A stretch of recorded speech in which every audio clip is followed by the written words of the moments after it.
Thank you for your presence to contribute to the advancement of opportunities offered to women entrepreneurs in Africa. I'm really pleased and thank you for attending this meeting. So as to move in the debate, I'm pleased and I'm honored to call on this platform Kristalina Georgieva, CEO of the World Bank Group. Thank you for welcoming her.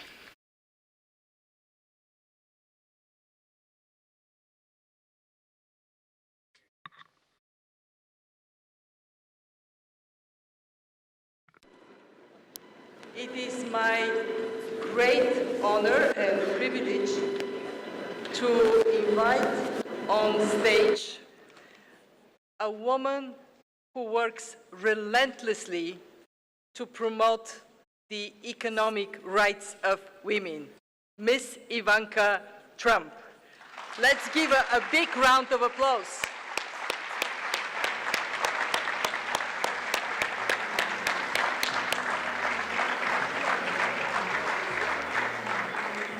And I take the seat next to her.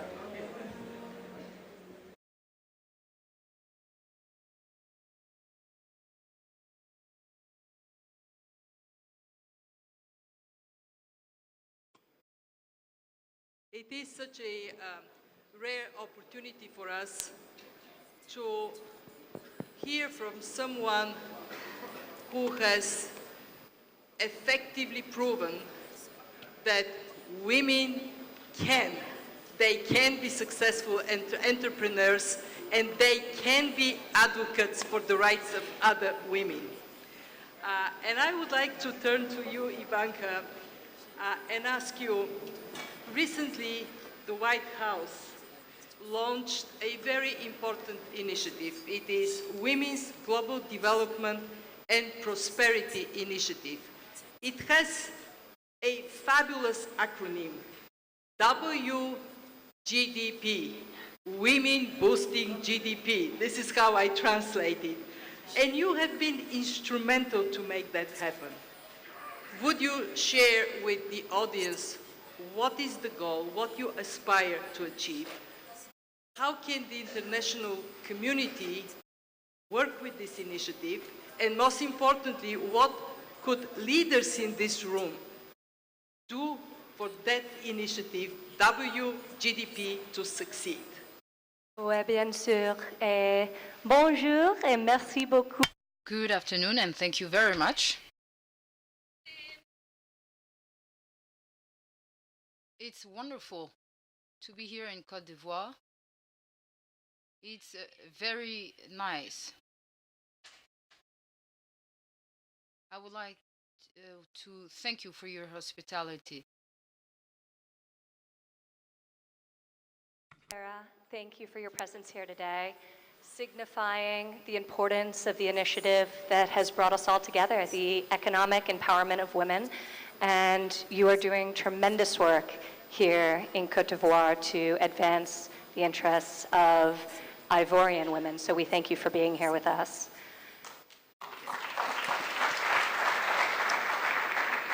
Mr. Vice President, thank you for joining us as well. Yesterday we had a very productive discussion around the MCC compact that the United States and Côte d'Ivoire has entered into, and the affirmation of both yours and the President's goal of achieving all 20 scorecard indicators with a particular focus on gender equality by 2020. So we applaud that goal, we applaud that ambition, and it will mean great things for the women of this country. So thank you. Thank you for your commitment to advancing gender equity and to making the regulatory changes needed here to do just that. And I would also like to, before jumping into the question, Kristalina, to thank the bipartisan members of Congress who flew from the United States to be here, because this is a critically important issue. It's not important solely to Africa, it's important to the United States of America, because when Africa is empowered, we all rise together, and women are the greatest under-leveraged resource in the developing world. So some of the great champions in the U.S. Congress are here with us today. So if I could ask them for a moment to stand. Senator Lindsey Graham. The senator is leading this bipartisan CODEL to Côte d'Ivoire and then on throughout the rest of the continent. So we thank you for being here. Senator Coons.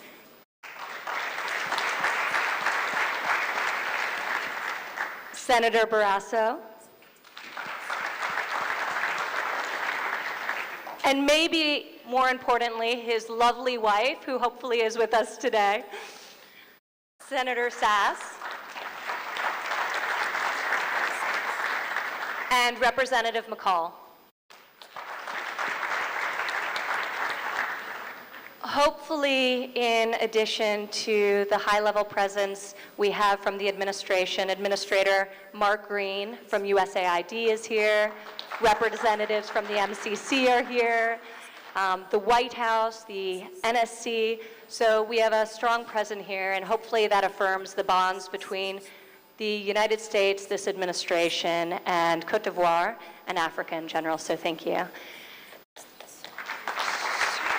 So to move on to the question at hand, we launched W-GDP, the Women's Global Development and Prosperity Initiative, in February of this past year. It is the first ever all-of-government approach to women's economic empowerment in the developing world. And the goal is to empower 50 million women by 2025. And we seek to beat that goal. WGDP is designed around 3 specific pillars. The first pillar is promoting vocational education for women to connect women with the skills that enable them to secure a family-sustaining job in their local economies. It also is about organizing the existing work women are doing, as we saw today at the cocoa farmers or the shea farmers, what's traditionally been women's work, and how we can bring technological advances to that work to fuel productivity, how we can create access to markets for the work that women are already doing through organizations. So we're very excited about Pillar 1 of WGDP. Pillar 2, which is relevant to today's discussion, is around promoting women's entrepreneurship in the developing world through access to the capital necessary to start and grow a business, through access to markets, through mentorship, and through skills training. So Pillar 2 is directly applicable, and WeFi was started with this in mind. And then the third pillar, which is of critical significance for Pillar 1 and 2 to be sustainable over the long term, relates to facilitating the enabling environments in the countries that we're involved in. That means legal reforms, cultural reforms, changes that enable women to thrive. So we're very excited about this rather ambitious goal of empowering 50 million women by 2025, but we are also very optimistic that this is the best way we can be thinking about U.S. development assistance with the goal of helping countries become self-reliant. When you invest in women, they invest back into their families, they invest back into their communities, and countries prosper. We in this audience could not agree more. We actually had discussions around the role of women for the well-being of their families, their countries, but also to have security and peace. And I just want to recognize that this whole of government approach you promote embraces holistically economic, social, and peaceful development. So thank you for that. I think that's exactly right. So a couple of points on that. The president launched this initiative through a national security presidential memorandum. It was very important to him, and this is stated in the national security strategy of the United States of America, that societies that empower women to succeed are more peaceful and more prosperous. And this is evident in all the research that we see. in countries where there is the greatest gender disparity, there's also the highest likelihood for conflict. And there's also the highest likelihood to resolve a threat with immediate violence as opposed to a negotiated diplomatic response. So the correlation between women's economic empowerment and national security is there. So this is just simply put good defense policy, but it's also in countries' economic interests. So it's a social justice issue, it's an economic issue, it's a defense issue, and it just plain makes sense. One of the things I'm very proud of, the members of Congress who are here with us today actively participated in, is the United States is the first country in the world to sign into law a stipulation that women must be at the table when negotiating peace, the Women, Peace, and Security Act. This was signed into law after years of hard work by many people on both sides of the aisle. It was signed into law by President Trump in 2017. The guidance is coming out this month for how it's going to be rolled out. And it's follows up on the UN stipulation and suggestions on this front, but we are the first country to actually require it because it makes sense. Peace deals, when women participate in negotiating them, sustain far longer, 35% longer, than if women are excluded from the dialogue. And that's only rational as we comprise 50% of most populations. So it's very important from a security standpoint as well. Right. But there are substantial barriers, and that's why I'm so excited about WIFI, because we're here talking about Pillar 2, the lack of access to capital for women entrepreneurs. And there are many reasons why, but 70% of small and medium-sized business owners in the developing world who are female are unable to secure the capital to start or grow a business. There are a lot of reasons for that. Some are cultural, some are legal. In Africa, for example, only 15% of land is owned by women. And that's problematic because they lack the collateral to secure a loan from a bank. So these are areas we can address if we work together and we recognize them, we identify them, we convene, and we institute important policy reforms. And we succeed for women. You would be pleased to know, Ivanka, that not only WIFI is advocating for more legal rights for women, but through it we have innovated to identify creditworthiness of women on the basis of a test rather than on the basis of collateral, to remove this barrier for women to access credit. I saw that when you talked about peace and security and women, the Prime Minister of Niger nodded a number of times. This is a message that resonates really strongly with this audience.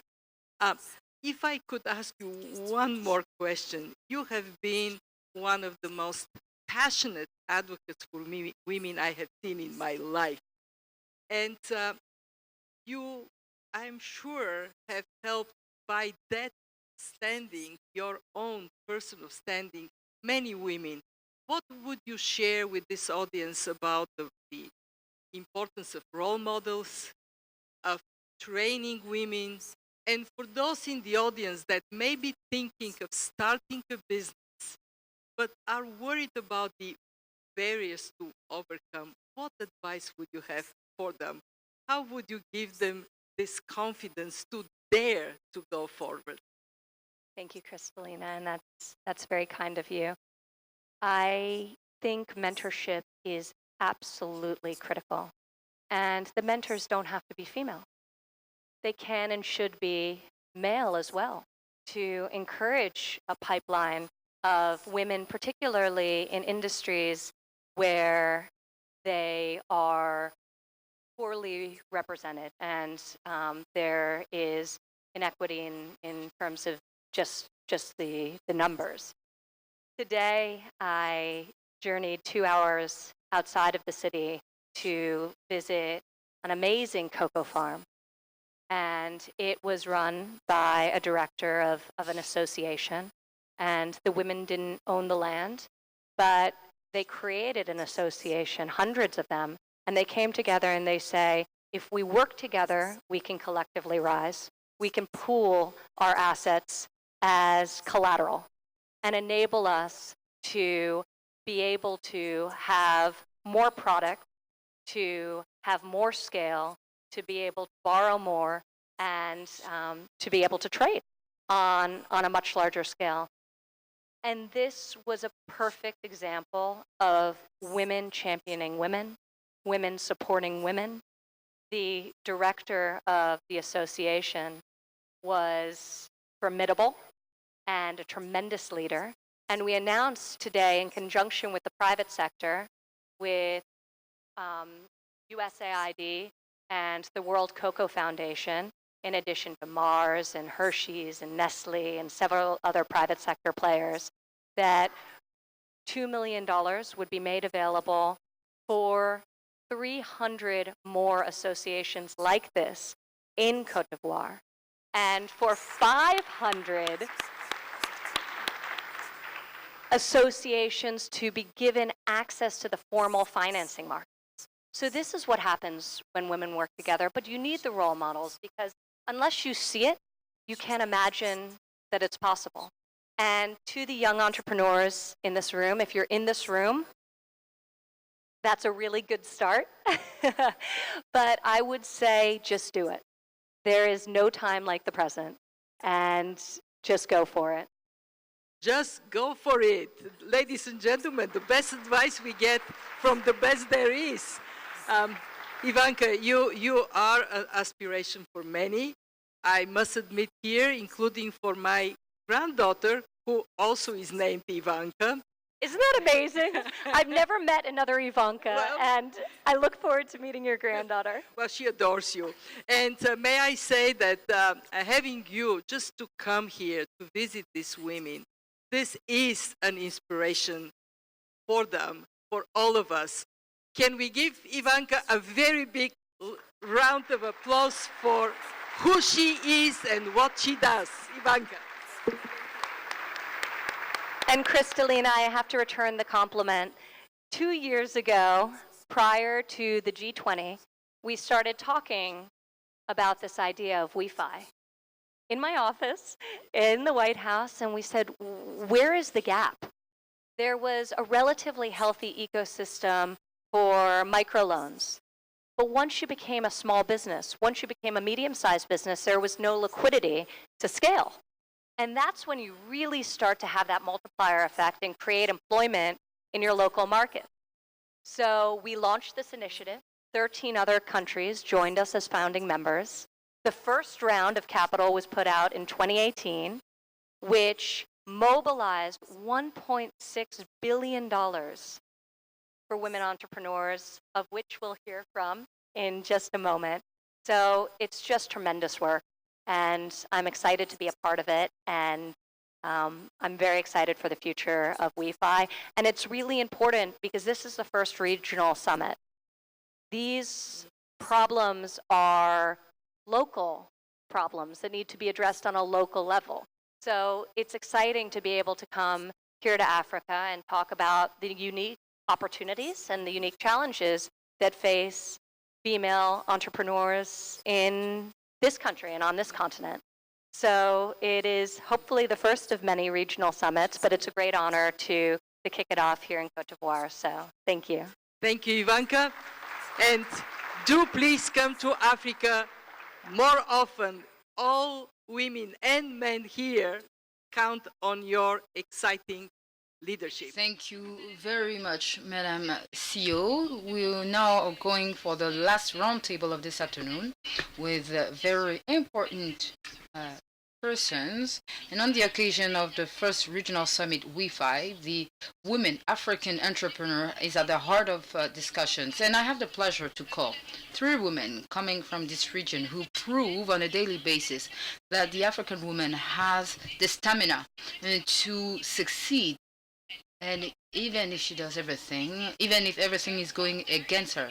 I'm now calling on Mrs. Janine Cooper, founder.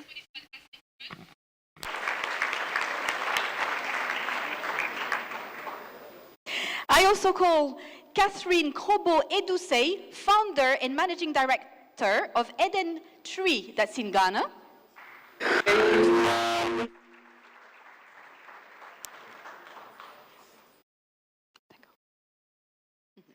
So now we'll have the presentation of Janine, please.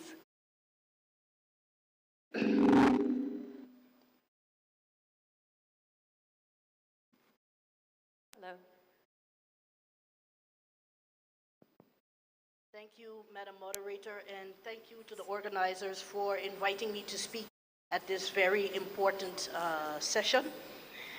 My name is Janine Cooper, and I am the founder of Fabrar Liberia Incorporated, the largest rice producer in the country whose staple food is rice. I started Fabrar in fulfillment of a childhood dream and a passion that I had. I grew up in an agricultural household where farming and farm terminology were commonplace around the house. My father was Liberia's first agricultural economist, and he often spoke to me about the challenges and opportunities of working with smallholder rice farmers while he was setting up cooperatives and rice farms around the country. So none of this was strange to me. When I set up my first business, I went into rubber, not rice. But very quickly thereafter, I found that I had to do something about rice because it was just reverberating in my head that this was what I needed to do. As you know, Liberia has a political linkage between rice and our government.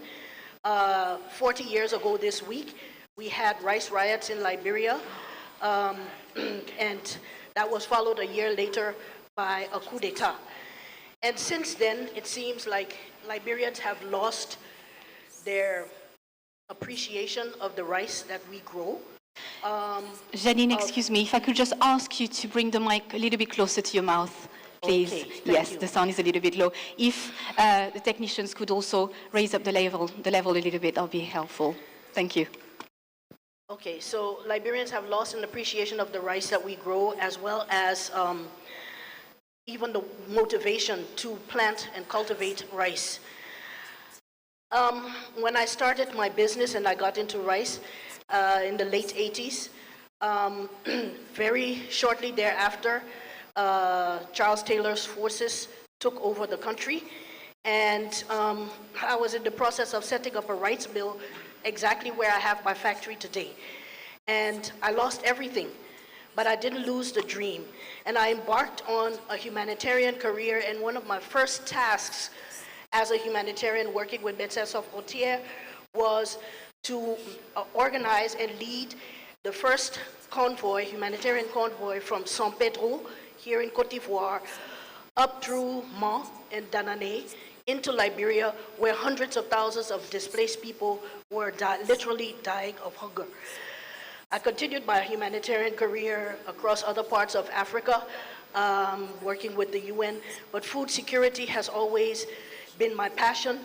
And in 2016, with the launching of the SDGs the year before, I thought this is my chance. I left the UN and I returned home to follow my dream of managing my own rice company. This was fortuitous. When I started the company actually with my son, I did it with my own financing because we made the rounds of all of the banks. And they told me, if you see anything going on around here, it's not from any bank here. It's money coming from outside. So either you bring it from outside or you won't be able to do it. So we started like that. In 2013, we had venture financing from an IFC bank backed venture fund, and also an equipment grant from from a USAID project. And we got ready to start. We bought equipment, we expanded the factory, we were ready to go, and then Ebola struck.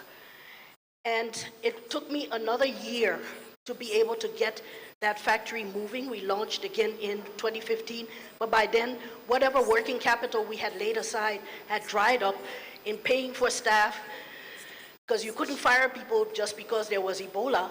The rice that we had paid for, the farmers couldn't give it to us because many of them had died. So we took that hit and we continued, and as I said, in 2016, I left the UN, came back home, started working, and in the last 2 years, I've managed to grow the company to nearly $1 million in revenue.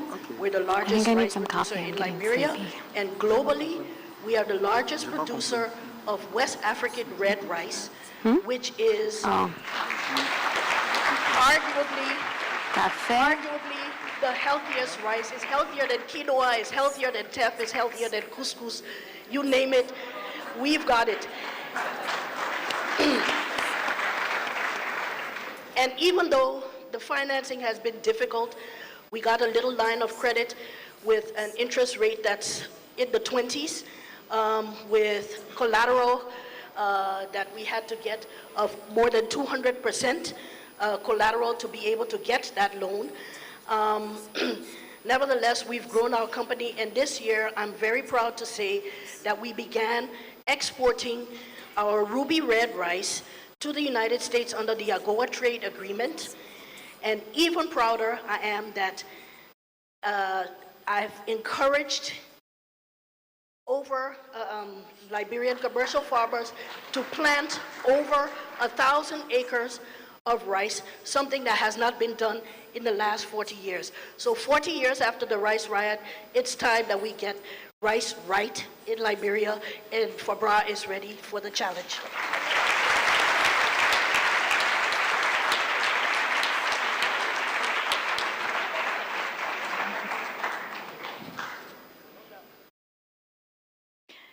Thank you very much, Janine. It is now my pleasure to call Catherine Krobo-Edusei, founder and managing director of Eden Tree in Ghana. Round of applause, please, for Catherine.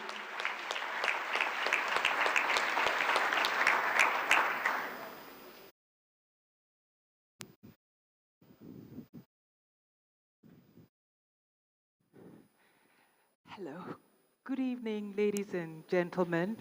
My name is Catherine Krobo-Edusei. I founded a company in Accra, Ghana, and we produce fruits, vegetables, and herbs. And I'm going to tell you the typical story of a woman entrepreneur in Africa. I was in banking in London, in the UK, and then I came back. I had two babies very close in age. So I came back home to Ghana. And as a single mother, there was a drive in me that I must do all that I can to raise my children, be the sole provider in the home, and give them the best education that I could give. So early in the morning, at 4, my day starts at 4 a.m. And then I go out to farmers to collect produce, and then come back at about 6 a.m. By then, my two helpers, I had two that I started with, will get the children ready for school, and then I take them to school. When I take them to school, they start getting the produce by washing them, disinfecting, and then I come back and then we package, we label, then I go out there again to distribute to the supermarkets, finish that. When it's time to pick up the children from school, I do that. I bring them home, I spend time to do homework with them, play with them, spend quality time with them, and then when I put them to bed, then I continue with my work and I do my accounting, and then I do my bookkeeping, and I prepare my records for the day, ready for the same cycle to start again the next day. And this happened for about 2 years, because I started with very little capital. So we had to plow the profits back into the company, and it was a slow growth.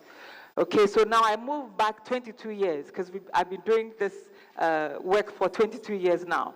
Now, 22 years, what we do, we work with smallholder farmers. We procure from them, and they require immediate cash. Okay? And then we then supply daily to the supermarkets. We distribute daily. And what happens is that they give us 30 to 60 days payment cycle. So we now have an issue in the middle. Supporting the smallholder farmers, we are supporting the bottom of the pyramid. However, the cycle that we are getting is killing our cash flow because of the gap. So now this is where innovative financing should come into the company, but it is a struggle. Getting financing is a struggle. If you are fortunate to get a loan, okay, you need collateral. There are two hinders. You need collateral and interest rates. Interest rates are ranging from about 18% to 36%, depending on where you borrow. Now, if you are moving closer to 36%, then it means you are working for the bank. So that is a hinder. And then collateral.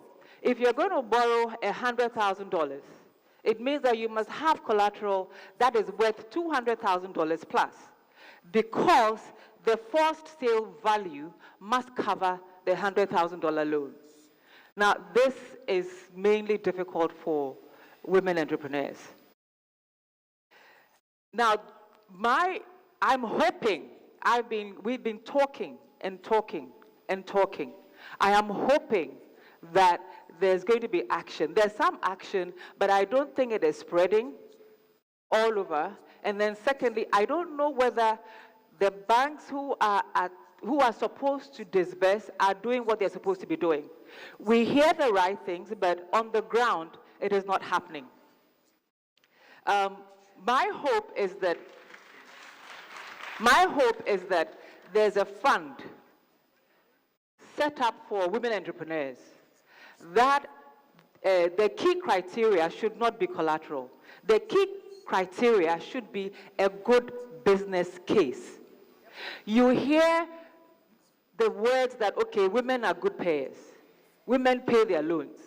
But then there's this hinder, collateral. So if good business case can be the key criteria, I think that would help us. Secondly, it's not only financing that we need. There's a gap, human resource. We don't have excellent, or no, we do have excellent, but we can't afford the excellent human resource. So if there was a way that there could be a fund that would support good human resource that can be matched, so an entrepreneur can match the salary of a good human resource, so that can help the entrepreneur to grow. Otherwise, what happens is that we find ourselves micromanaging the business. We are involved in everything, and that is exhausting. Thirdly, the cost of business can't be too high if you are compliant, because there are so many regulatory fees. For example, the taxation you have to pay in advance ahead of your income every quarter. The infrastructure, we have issues with infrastructure. So at the end of the day, the cost of business becomes so high. And then what you really should gain becomes minimal. And then you are not able to grow as you're supposed to grow. We have been in business for 22 years, but I wish that we had grown beyond where we are right now. Yes, I started with 2 employees, now we are 70 employees. That's good, but I'm hoping that we can get to a place where we will have 200 employees, and then we will have other women entrepreneurs who are also doing the same thing, and then it begins to spread. So I'm hoping that going forward, as earlier on today, I think 2 entrepreneurs were financed. So I really hope that, I think things are beginning to change from what I'm seeing now. So I really hope that it continues forward. Thank you very much. Thank you. Thank you. Yes. Thank you very much. And our next speaker and entrepreneur is Maya Morgan Famodou. She is the founder of Ingressive Nigeria. Please, a warm welcome for Maya.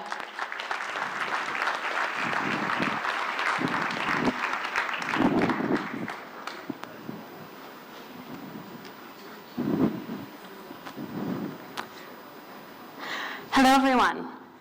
And firstly, before I get started, thank you, World Bank, US government, the government of Côte d'Ivoire, and everyone else who put this together. Thank you for having me. I'm very excited to be here. So a little bit about my background. My name is Maya Horgan Famodou. I'm a Nigerian-American investor and technology entrepreneur. I've always been committed to driving global resources to sub-Saharan African tech ecosystems. This started about 5 years ago with a company called Ingressive. To date, we've assisted more than 50 corporations, investment funds, and technology companies to enter sub-Saharan Africa. Our clients have gone on to do about 35 investments in the region. We do market entry services, and also for some businesses, we actually operate their Africa strategy for them. What this means for communities on the continent is that we get the CSR budget, part of the marketing budget, some of the biz dev budget, and even sometimes the investment dollars of our clients, and we can allocate those to top tech ecosystems across the continent. About 2 years ago, with a number of our clients, we launched a multi-million-dollar venture capital fund. So now we, ourselves, are directly investing in technology startups across the continent. Excitingly, one of our portfolio companies, thank you. Excitingly, one of our portfolio companies, Paystack, recently closed investment from Tencent, Visa, and Stripe. So we're starting to see the realizations of what investing in technology on the continent can do globally. 70% of Ingressive Capital's team is female. 50% of Ingressive LLC's team is female. Soon to be, 25% of the companies we've invested in are founded and built by female entrepreneurs. Thank you. If you want to support women, put them in positions to do it themselves. And for the political representatives and any leaders in the audience, my first point is to stop trying to lead and just let the women do it themselves. We launched a community program called Ingressive Campus Developers. It was meant to be in every major university across the continent, supporting computer science students with technical products and sponsorship. When we tried to do it in-house ourselves, we got to about 30 schools, and the program stagnated.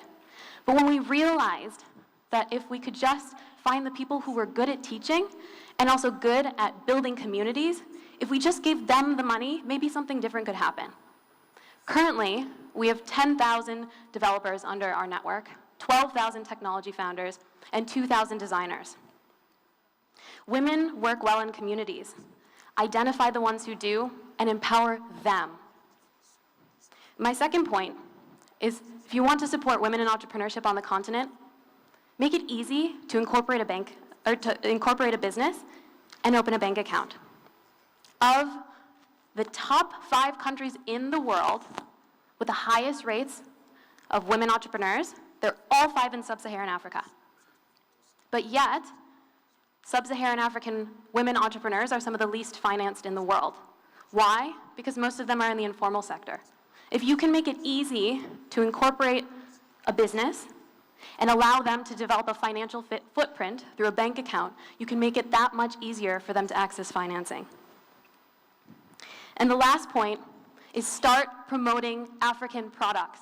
I have yet to hear a political leader run a campaign promoting indigenous African products.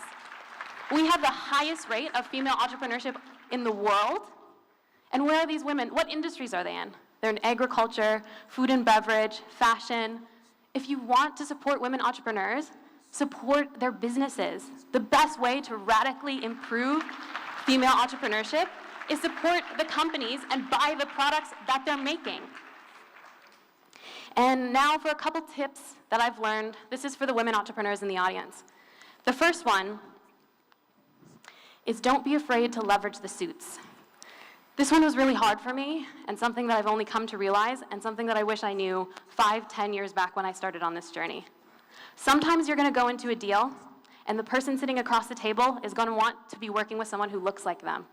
That could be white, black, male, female, old, young, it doesn't matter. Sometimes you have to leverage your suits or gray hairs to get the deals done. I know that might be a little controversial, but, you know, I've had to do that, and it's worked. So the first point is be able to leverage the suits. The second point is, and this is something also that I learned recently and wish I had done long ago, which is your professional success is a direct reflection of your spiritual, mental, and emotional development. We don't focus, especially on the continent, we do not focus enough on ourselves and our personal development. The first year I started Ingressive, I spent no time working on myself. I was constantly burned out, and you can't support a team when you're like that. You are the generator that powers the business, and if you don't service that generator, what happens to it? Breaks down. Thank you. Yeah. So when I started investing in myself, when I started really committing to my spiritual development, my emotional development, we closed our first $100,000 investment. And from there, we just continued to grow. And my last point is you are where you are because of your experience, not in spite your experience, or not despite your experience. And don't try to justify yourself and explain yourself. Just give them only the information they need to know. Sometimes it's hard for people to understand you can be a mother and a top CEO. You can have a fashion sense and be the top investment banker. Yeah. I was working at JP Morgan in the mortgage banking department by day in New York City, and by night, I was an actress performing in off-Broadway plays. Can I explain something like that to investment bankers? No. But you know what I found? We just closed our first entertainment technology investment because from that experience, I'd continuously engaged in the arts, which allowed me to have a more dynamic investment ability and diligence process. So my last point is that you need to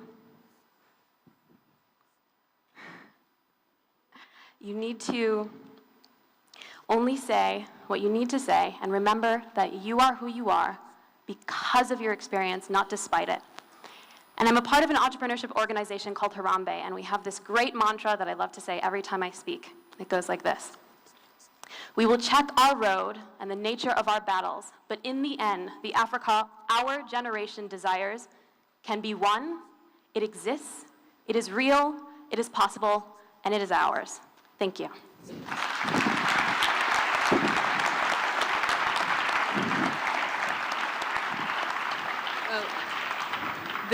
This has been an incredible presentation of individuals' stories that resonate with so many of the women entrepreneurs in Africa. And I would like to follow with a question each, and starting from Janine. You have gone through the trauma of Ebola crisis, and you have overcome this very dramatic moment. What is your advice to women entrepreneurs faced with a very dramatic situations? How should they cope? What kind of insurance there should be for women? How they can help each other? Well, thank you. That's a very complex question. It has a multifaceted answer.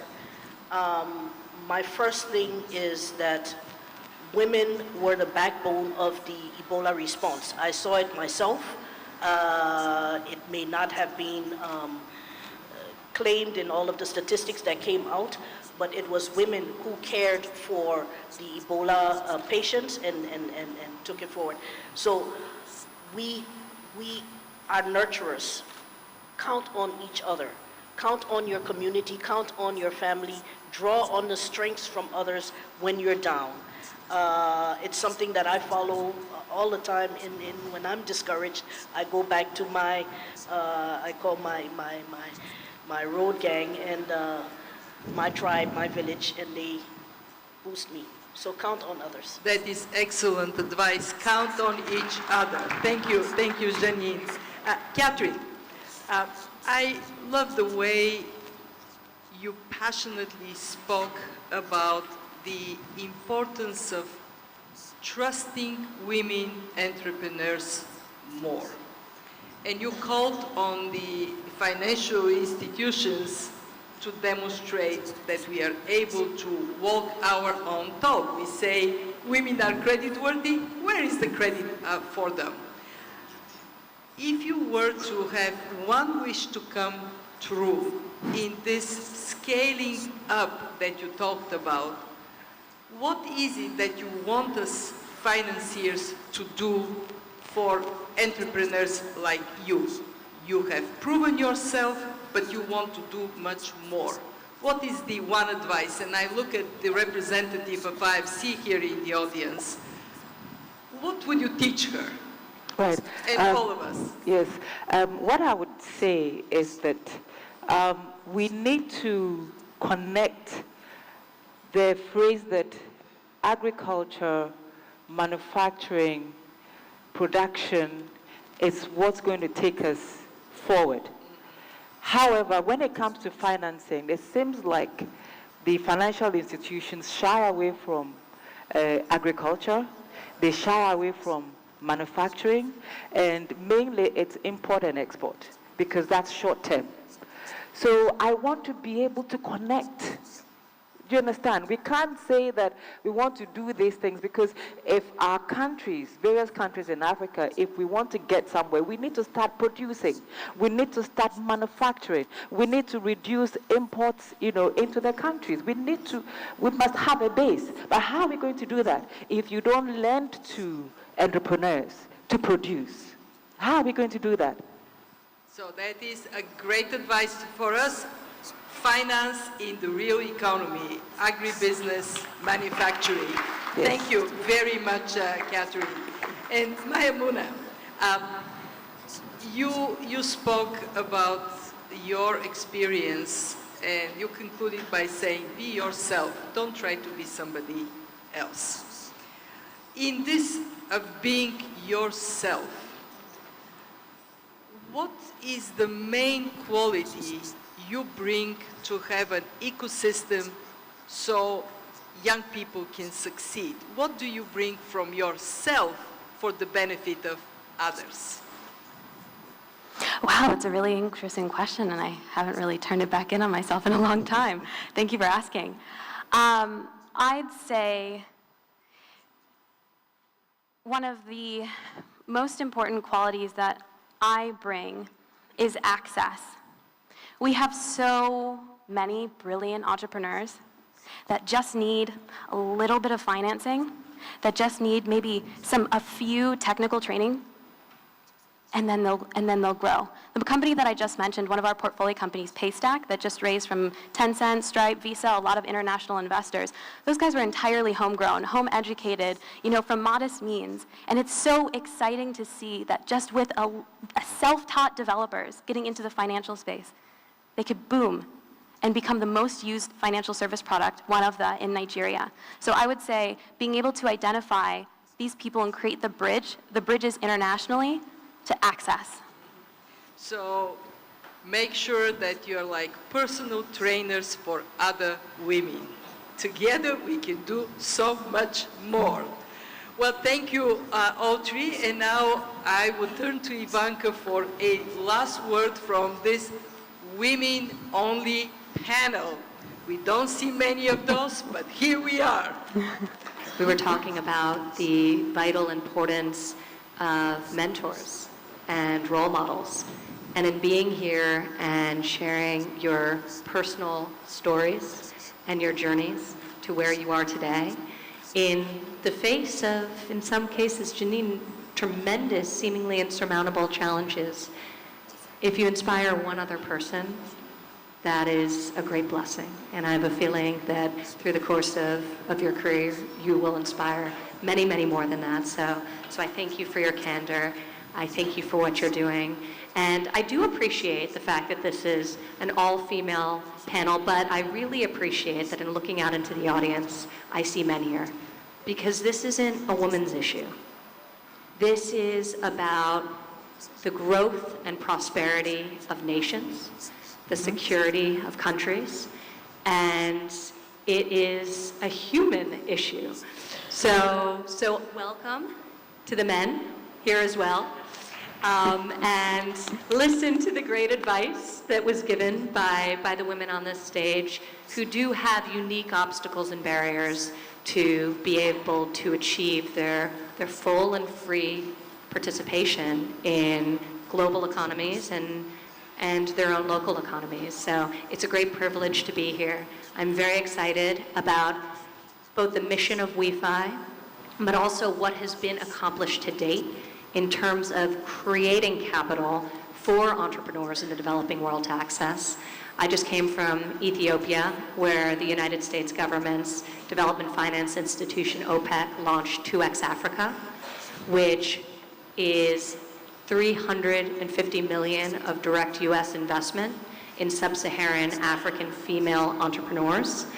We're very excited about that, and obviously mobilizing the private sector and other institutions. We hope to leverage that materially above and beyond. So capital is coming, not at the pace we would like, but we think with programs like W-GDP, like OPEC 2X, like WeFi, we're creating the dialogue, creating the access, and we welcome everyone in this room to join forces with us to make the policy reforms, to provide the capital, and to allow women to prosper. So really thank you for being here at the inaugural WeFi Summit. And thank you again to our wonderful hosts here in Côte d'Ivoire.